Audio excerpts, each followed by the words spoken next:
We'll start with, here from Treaty. Good evening.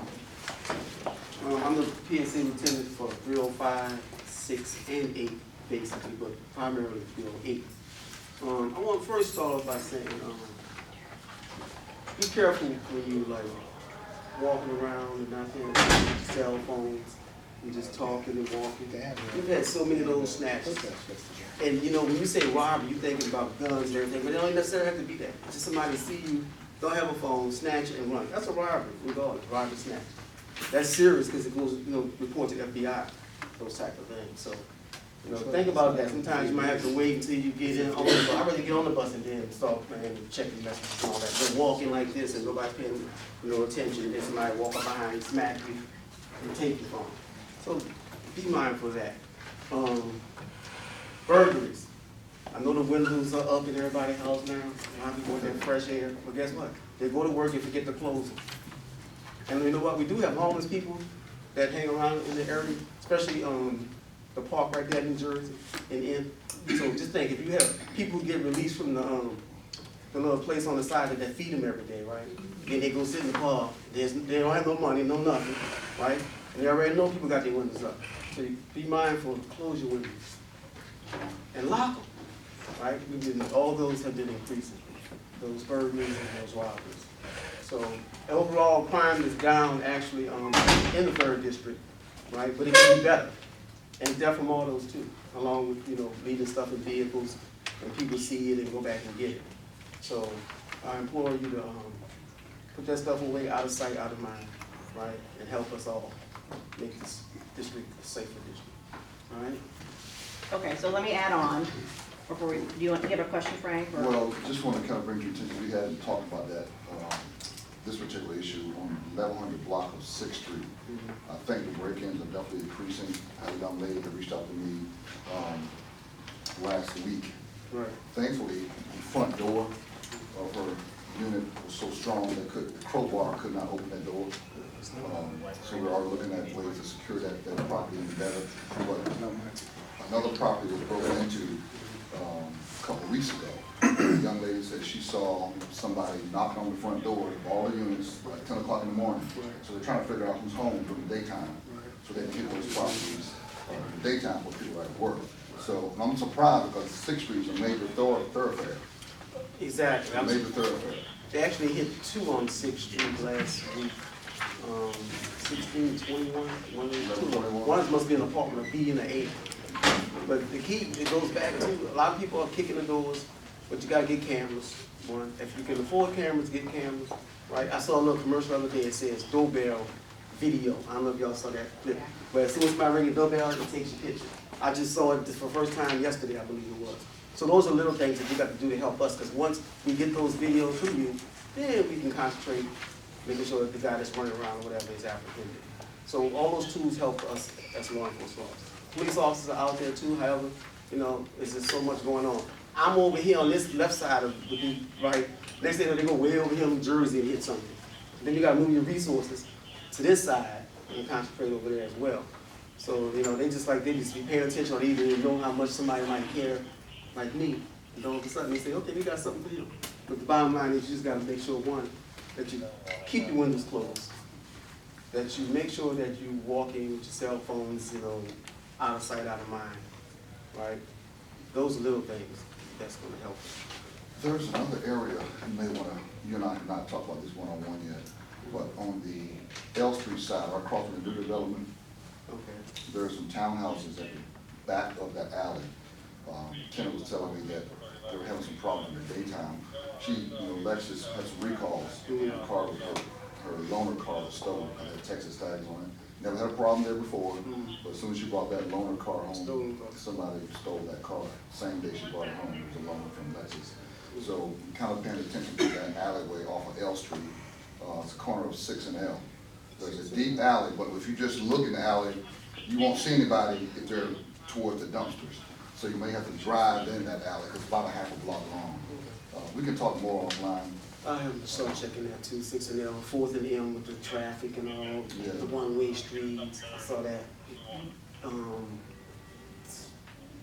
You just let us know, you know, like I sent out the email to the sergeant, have them check it every morning. Just give it special attention, you know, so they have on their radar screen as well. And I'll send you some pictures of the area.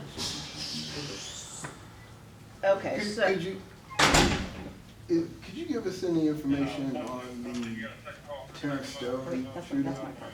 Okay. So let me check it. Well, no, wait, because they're not gonna respond. He can say if he's not I'm gonna gonna say, respond. my response is it's under investigation, right? It's an ongoing investigation. So I can't elaborate. So let me add, Kevin, I'm sorry, I apologize.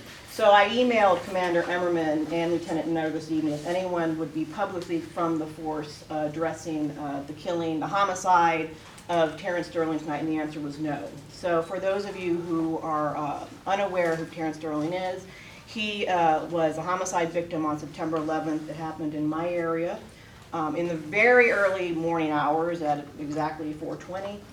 And what happened is that the police killed him. The problem is we're not exactly sure what happened in terms of how it happened. He was driving a motorcycle erratically, came down to our area, and then that's when the shooting occurred. Now moving forward, what we found out was that the police officer did not have their camera on at that time and turned the camera on after the man was shot, Mr. Sterling was shot. So there's many questions. I've gone to several demonstrations. I have talked to my constituents about it. Many people are upset. Many people are disturbed because we don't know what exactly happened. So as Lieutenant Nutter said, it's still under investigation. We'll find out more information. But that said, a man was killed in my area, and we don't quite know what happened yet. So that's all I can say, because I talked to the news reporters.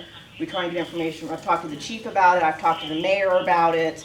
She finally released the video of what happened after, but now there's questions about that there's pieces cut out. So basically, no one quite knows yet. I believe that's inaccurate, or they're not saying yet. So, but that said, more information to come, and as it is very unfortunate, it is very upsetting to my constituents, and that should be upsetting to, frankly, anyone in the city, that the video was not released in a timely manner and the name was not released in a timely manner. And that's it. That's it for now. More information to come. So I know that, does anyone from my area have anything to say about, at least you know? Okay, all right. There you go. Who's investigating it? Is it the police department or And the the U.S. Attorney's Office. The one? U.S. Attorney's Office. All right, anything? Good evening, ladies and gentlemen. I'm calling to order the October the 4th, 2016 meeting of the Advisory Neighborhood Commission 6E. I'm Lindsay Padre, Vice Chair. In the absence of the Secretary, I will call the roll. ANC 6E01, present. ANC 6E02, Here. ANC 6E03, Present. ANC 6E04, Here. ANC 6E05 in absence, as our SMD commissioners for ANC 6E06 and 7. But we do have a quorum to conduct official business. I call the attention of the commissioners to the agenda that is before you. If there are any suggestions for additions or any items of business that are being withdrawn from the agenda, please indicate. Otherwise, I would entertain a motion to approve the agenda as printed. I have an addition, Alex, so I will go to Go ahead. you guys. So there's a parking changes with DDOT, changes to parking and how people get residential only parking. As we know in this commission, we talk ad nauseum about parking. So the changes So the item is to basically, right now what's before the change is that the ANC can request resident-only parking. I would like that our resolution say that not only the ANC can request as a whole the resident-only parking, but a single-member district person, elected official can also. So we'll add a resolution related to residential permit parking Yes. under new business as item Yes, number please. 9. Thank you. So with that change, are there any other questions or suggestions related to the agenda? If not, I would entertain a motion to approve the agenda. So moved. Is there a second? I second. It's been properly moved by Commissioner Chapel and seconded by Commissioner Magro that we approve the agenda with the addition of the resolution related to residential permit parking. All in favor, signify by saying aye. Aye. That's unanimous, thank you very much. Moving on, we've already had the PSA reports. We only have We one. only had one. Are there any other representatives from 1D or 5D present? Seeing none. We'll move on to our first presentation.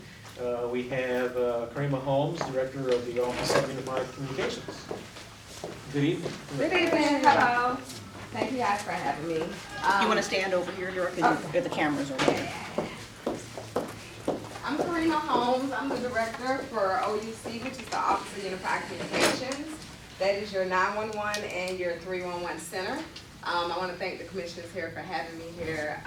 This is really exciting. I'm trying to get out more and talk. I've only been with the district since January of this year, but I have about 16 years of 911 experience. I was in a 911 call center where I started my career in Augusta, Georgia, and I recently just left a consolidated 911 center in Dallas, Texas. So the mayor appointed me the week of the storm, the blizzard.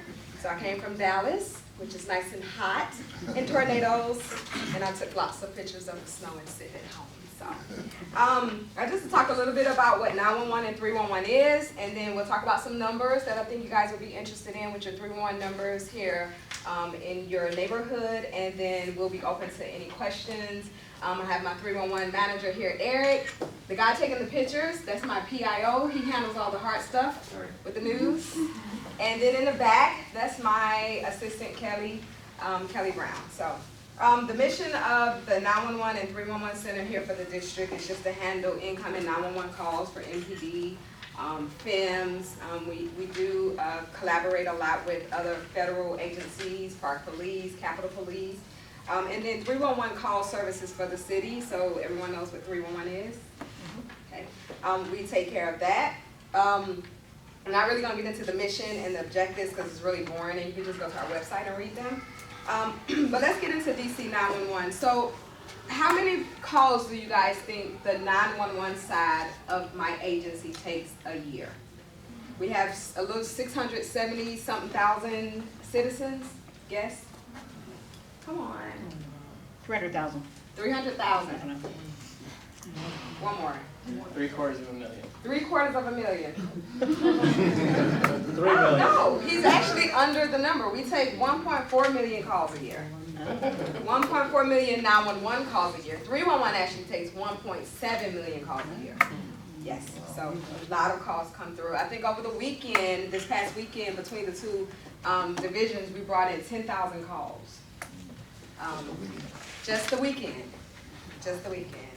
Of course, we handle dispatch runs for MPD, FEMS, Protective Services Division for the district government buildings. We have, oh, that's okay. We also have, with DC 311, we work alongside of DPW, DDOT, DMV. So when you're calling about your license, tickets, you can call 311. We can handle those services. I believe DMV is the bulk of our calls. DMV takes up a lot of our time. So we handle that, Department of Health, Human Services. We also have a telephone reporting unit that MPD utilizes, and that's for lower priority calls. So right now, if you have a call, you have a missing, phone or a wallet or something, and it's not worthy of an actual response, you can call, and we have a TRU unit. Oh my goodness. And you could get the report done over the phone. So there is another option other than having an officer come out, but it has to meet certain criteria and it doesn't need to be priority.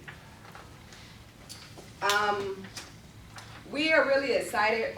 You guys will hear a little bit more about this and you may have seen some of it. We partnered with our mayor. We had a recent Safer, Stronger, Brighter DC to report streetlights that were out. And at the time, we were working on having text to 311. And so we kind of did a soft go live with the street lights. So we are going to have a more robust go live with 311 where you can actually text.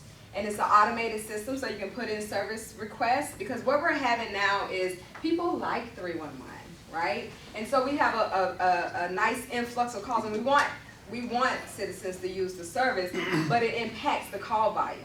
My 311 staff is much smaller than my 911 staff, and so what we started seeing over the summer was longer hold times. People were on hold for a really long time. And so I had these, it's like a session, it's called a CAPSTAT. I actually just left one an hour ago, where we sit down and I sit before either the mayor or the city administrator, and at this time it was the city administrator, and we were like, how can we get 311 better? You know, people are calling 311, they're being put on hold. What can we do better for 311, you know, so citizens can get the services they need and, you know, not be put on hold or wait long. And so we're gonna launch Text to 311, where we will have more than just street lights. You can actually put in requests for other services like potholes, alley cleanup. And then also we have a live agent that's coming. So I'm one of those people, when I go on websites, I use the live agent chat, right? Because I either don't want to call because I hate going through all those prompts, or the website isn't giving me the answer that I want. So we're going to have that available too, which will be live agent. So you can actually just go on our portal or our mobile app, and you can start chatting with the live agent, literally a person. The text is automated. It's not a person. It's just going to bounce back messages. But we'll have live agent ready for that. And you still can tweet us at 311DC.gov. Is that right? That's the handle. Okay. 311DC.gov, and you can request the service request there. We have individuals that bounce back with you and give you a confirmation number. I think that was it for 311.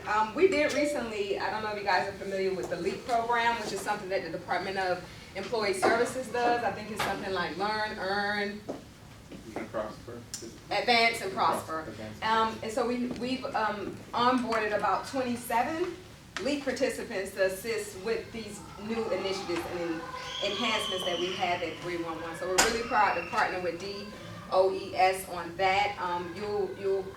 If you guys follow either 311dc.gov or my Twitter handle, which is OUC Director, you'll see more about that. We should be pushing something the end of this month about the enhancements.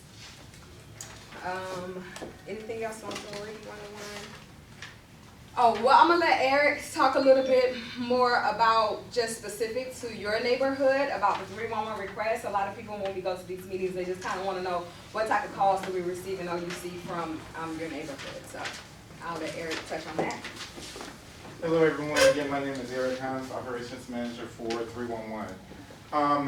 This fiscal year, as I write the home stated, we actually did 1.7 million calls, down 100,000 from last year, thanks to technology. Yeah. So we're starting to reduce it so we can actually speak to more people. For 6E, the call volume was parking, 1,468 requests, which parking is always an issue everywhere. And they're all they want all yours. Super user. Bulk collections, you guys did 628. For street cleaning, you did 366.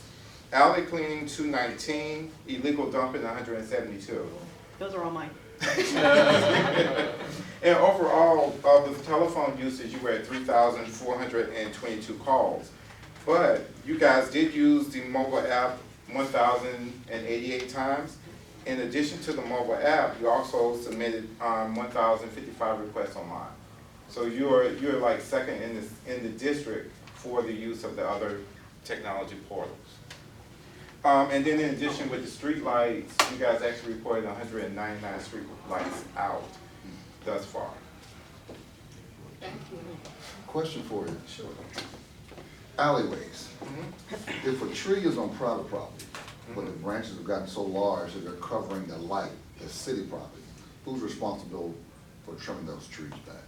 Okay, the city will trim a tree if the tree originates from public space, which becomes a little confusing when you speak to alleys. Yeah. Technically, the alley is only the paved portion.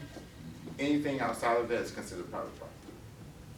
I asked Chris Shorter, who's the director there for DPW, and the way he puts it is where the root is, that's what's responsible for it. So I would think that's it. I asked the same question every time I because I have the issue. So I think this is still an ongoing concern, and this has to be with language that comes out when you get the instant message after reporter requests, especially using the app. And then, say like 2 days later you go, oh, it's closed. but not resolved. And so I don't think that language has changed yet, that people think when it says closed, it's resolved, and it's not and there's this whole, was that ever fixed? Actually, we are reviewing that now with the city administrator's office in order to make some changes to that for Okay. certain agencies. For agencies, a perfect example of that would be street paving. Because of budgetary reasons, sometimes street paving may actually take 6 months to a year, or it may be the next fiscal year, depending upon what it costs. So in a lot of times, you may see in progress. So we're starting to make those changes in order to communicate that to you better. In addition to that, we're also gonna come up with some additional, I wanna say text information that you will receive in your email confirmation that will give you more of an explanation as to what is actually going on. So if it is something that may be a budgetary reason why it hasn't been repaired yet, you may receive an email that says it's been investigated or inspected. Then you receive another one that says, okay, this may not be repaired until the next fiscal year because there are other major issues that need to be taken care of at that point. Well, that's good, because right now, like, it angers people, Correct. because especially like illegal dumping, like, I'm trying to get them to do it, and then it's like, it's still not gone, but they told me it's closed, and it just Right. goes back and Right. forth, It'll and say it, closed after you submit it. yeah, it's a little Right. bit frustrating, so, with them. And can I make, and I'm sure you guys thought of it, for the new texting, that when, can pictures be added soon? Or no, is that not even part of it? Texting, I know on the mobile app, we're Yeah. up in the amount of space, but I'll check with texting. I thought that we discussed that, I don't remember. Yes, you can't now do it. No, right now you Okay. cannot. It may be a future option, but one thing that we do want to, with mobile app, we are utilizing that as Yes, well yes, as, yes. when you use the web portal, Yeah. you can attach pictures as well. But we have to make sure that the texting will support it. And so I want to kind of just end with two other points I'd like to make. One is our community outreach. We're trying to get out more. I think that, and just coming from other PSAPs before, I think I'm the first director at the center that actually came up in a 911 center. So one of the things that I was really involved in my last 2 centers was getting out and talking to the public and getting out there and getting those hard questions and talking about it and being confident to give you guys a good answer.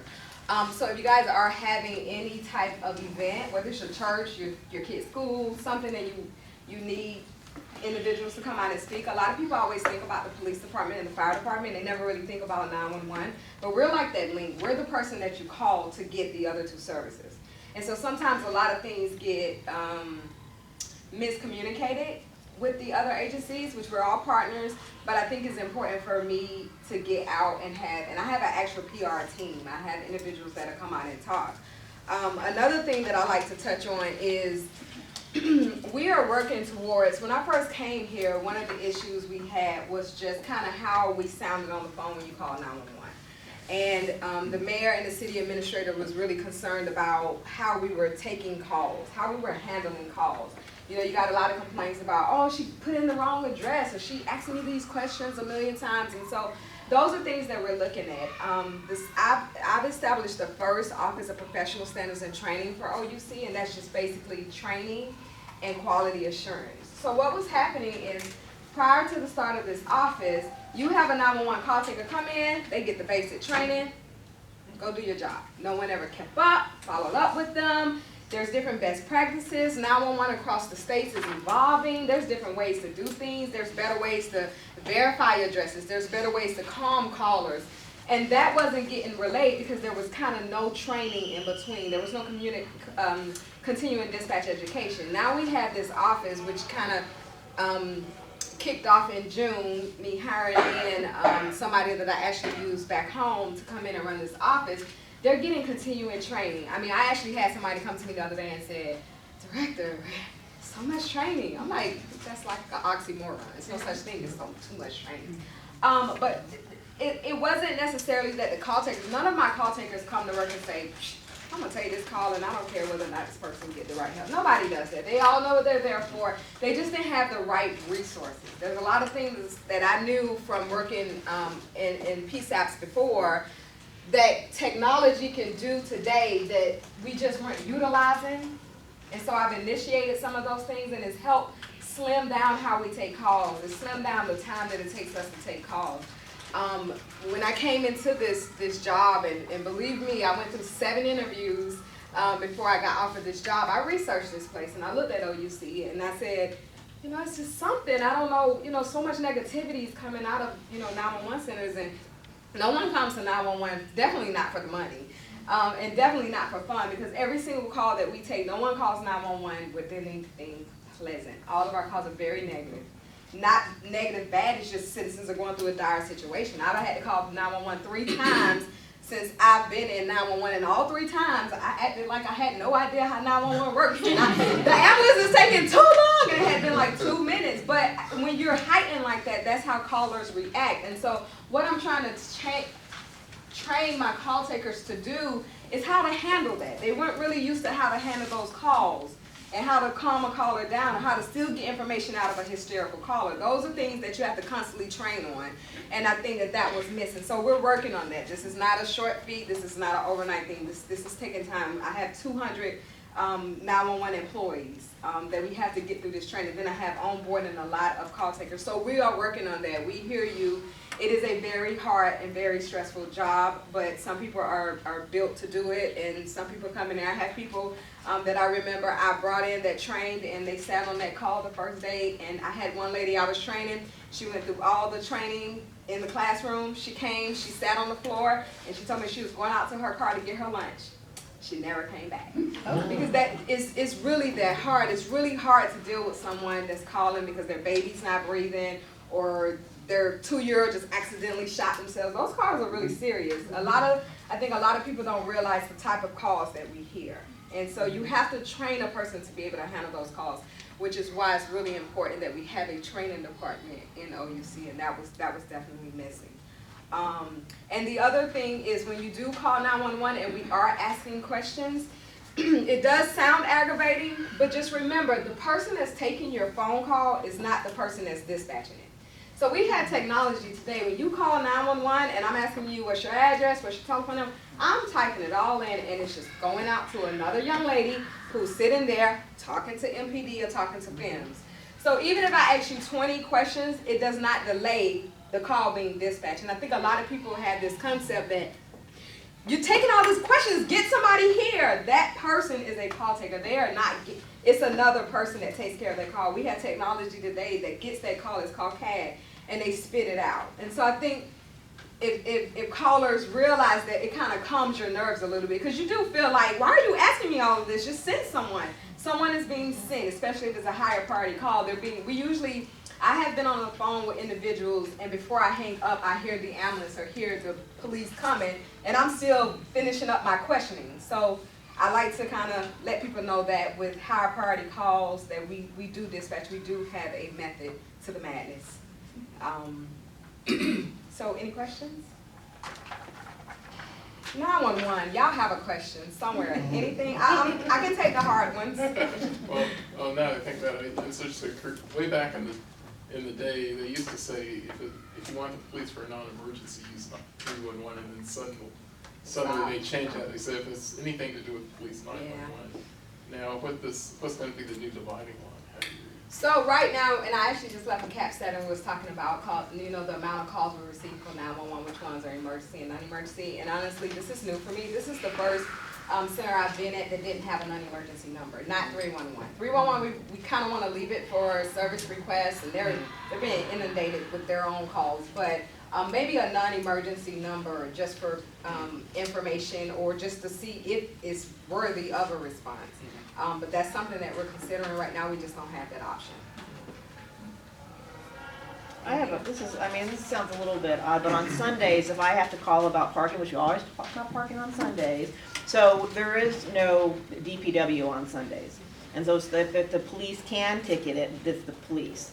And so, but there's no there's no confirmation number, and I know that sounds very trite and small, but I get a confirmation number about it. I mean, maybe it doesn't matter, but yeah. I think it goes into, clearly on Sunday it goes into the black hole. Yeah. Which I get. We're all fighting the same battle on Sunday. Right. But for any record of it, they'd have to actually pull the call. They would have to actually pull the call. I mean, that's just. Yeah. I don't know. I mean, that's a thought. Maybe a link somewhere to 311. I mean, I don't know. That's just a Sunday thing. Otherwise. Yeah. I get my. You get your confirmation number. Yeah. You check this. Any other questions for the director? Yes, sir. Yeah, you answered one of my questions, but I had to make a 911 call a couple of years ago. And what I had a problem with, but I was having a stroke, and I told the lady I was having a stroke, and she asked me how, you know you're having a stroke. And I had Yeah. to kind of explain to her, but by that time, I lost my voice. Boy. So yeah, and so that's one of the things that we're training them on how to ask questions. And the reason why she asked you that is because we have to. There's a reason we have to put in those type of like your symptoms. There's a way we have to put it out. And so I guess she just wanted to know what are you experiencing so she can send it out to the paramedics. Because it's hard. We want to put in your address, telephone number, stroke. But the paramedics kind of want to know, what to gear up for. Stroke, is he speaking? Has he passed out? Is he having a seizure? Does he feel numb? Like, there's different levels of where you are. And I think it's not necessarily like she was second guessing what you were going through, but I think she was just trying to get clarification. And we get that a lot with people calling about their chest is hurting, right? Because there's a difference between like indigestion and a heart attack. And so sometimes people will say, my chest is hurting. We'll say, well, what do you mean your chest hurting? Explain to me. And they're kind of like, I know what chest is. And we just want to know, seriously, what is it? Because there's different type of, my chest is hurting. And so I think that would have been more of a clarification, unless she said it with an attitude or something like that, hopefully not. But I think it's just more of a clarification than second guessing you and saying, what do you mean you're having a stroke? Yeah, and another thing, the contract, y'all contract some different ambulance, with AMR or something like that? AMR, yes. Yeah, they was very professional. Oh, were they? Yeah, so, Oh, good. That's fair. I'll tell Chief Dean. yeah, they took my blood pressure. Oh, good. Yay. He likes us that story. My question is, you don't have your people set up, like say for instance, someone will call and say someone has been shot. You still got to go through the whole system to do that, or do you have where you go directly, well, the person that will come? Somebody's been shot, Yeah. like with a shot. Yeah, So you call and say someone's been shot. Of course, we need to know where. but I mean, you live all of that. Right. And so I don't understand what you're asking me. So we get all of that information.